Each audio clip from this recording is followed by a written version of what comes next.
practice on weekdays, I can hear the whistles and shouts of the high school football team as they practice across the street. And although I can't see the players, I know that they are practicing the same drills every time. Sprints, driving the tackling sled, and running routes. With every practice, the players are getting stronger and building muscle memory. High school football practice is about repetition and dedication. I'm referring to football, but I want to invite you to consider any other team sport you might enjoy. You've probably heard the term muscle memory before, and it means a movement repeated over time until a long-term muscle memory is created for that task, eventually allowing it to be performed without conscious effort. This process decreases the need for attention and creates maximum efficiency. Repetition and dedication are two things that translate into the next session in Exodus. Each of us, consciously or subconsciously, develops our muscle memory. You know it when you get in your car and you find yourself at home or work before you know it. Muscle memory is when you type your PIN number for your debit card before you can even think about it. Muscle memory can strengthen our ability to hear our calling. Some people have already done this. If I say something like this, "Yea, though I walk through," you're suddenly reciting Psalm 23.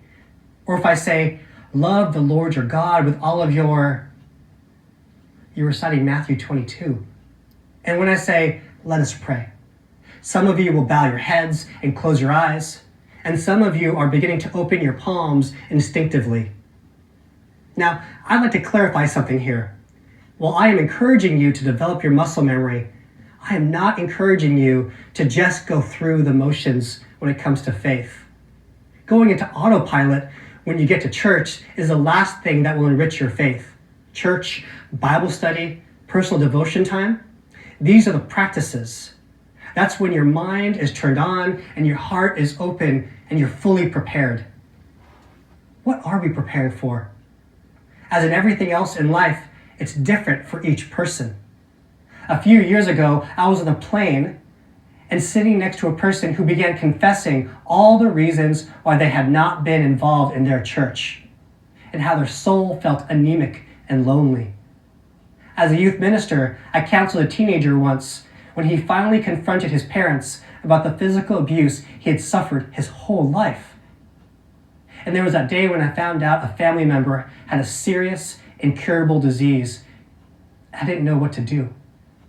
I'm sure you can think of similar times in your own faith life. This is what we're preparing for. Like the Hebrew people, we prepare to be ready for God's calling. This next session in Exodus covers many of the laws found in the Old Testament. I want to encourage you to view these laws as markers for God's people as a part of the covenant community.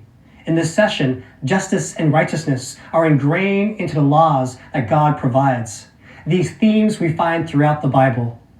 I pray that you take the time to reflect how your daily life and spiritual disciplines are being honed as a follower of Jesus. How do your everyday actions prepare you to listen, discern, and respond to God's calling? My hope and prayer for you is that you spend this session as an opportunity to reflect on what it means to carry the story of the good news of Jesus. This timeless story began in the Hebrew Scriptures and was fulfilled through Jesus the Messiah. To each one of us today, as witnesses of God's grace and love, we have the chance to speak truth and share the compassion of God.